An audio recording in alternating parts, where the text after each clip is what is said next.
eyes on the Grammy Awards. While the glitz and glam may have come and gone, the red carpet looks will be sticking around. And we've invited makeup artist Angela McIntosh, who's here with some trends that we saw this year. Although it looks like a lot of women played it safe on the red carpet, and that could be popular in what we'll see in the mainstream, right?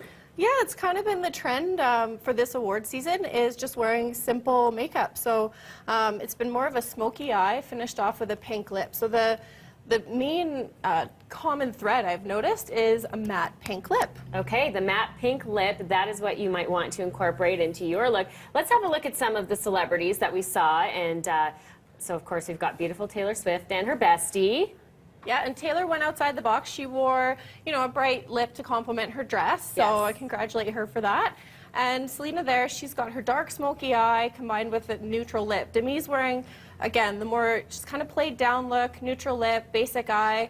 And of course, we have Carrie Underwood, who pioneered, you know, the smoky eye, so she wears it best, obviously. Yeah, she pretty much, that's her staple, right? It's her Exactly. signature look. Okay, so how do we accomplish this ourselves? Okay, well, if you're going to go in with a smoky eye, I always suggest doing that first, before foundation, before anything else, because then you can make a whole bunch of mistakes and you're good to go. Oh, really? Okay, so you don't even do your foundation first? I don't. Everyone does it differently, but that's my recommendation, is begin with the eyes. If you're going to go dark, you'll save yourself a lot of heartache. Okay, wonderful. Now, are you priming the eye at all, or you're just going for it? You know what? I did prime the eye, actually, and I didn't use your typical primer.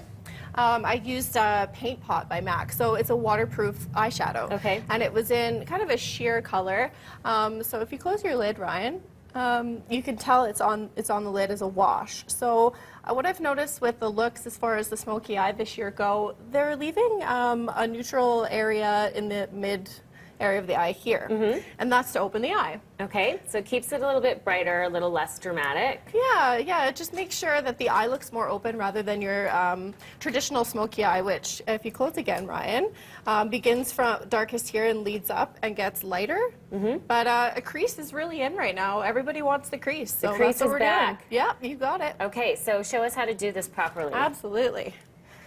So what I've done is I've just chosen basically our neutral looks as far as color goes. So we've got our browns and our blacks. And basically I start with the lighter brown and I go in all over the lid.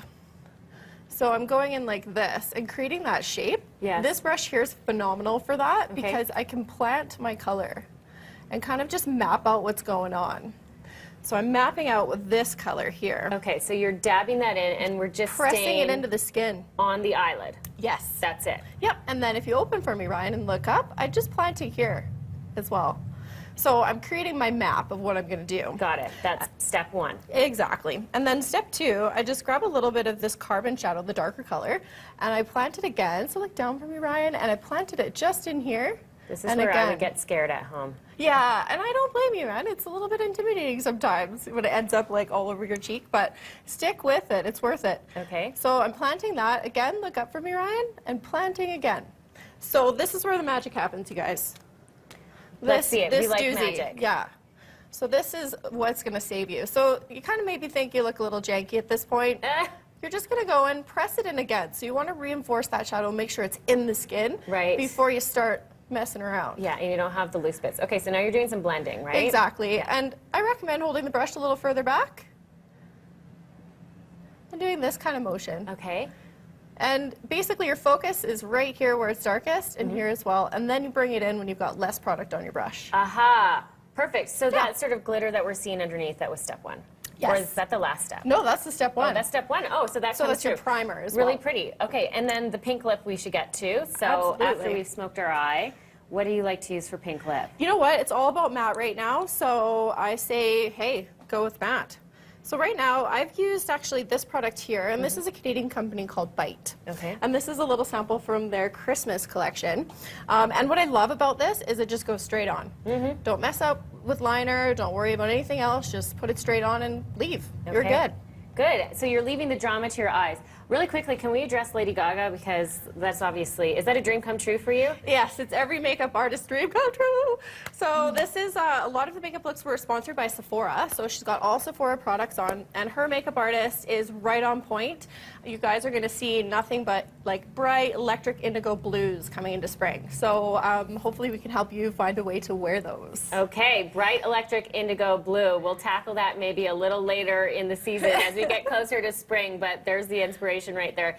Thank you very much, Angela, as always. Thank you, Ryan, for being our beautiful model here this morning.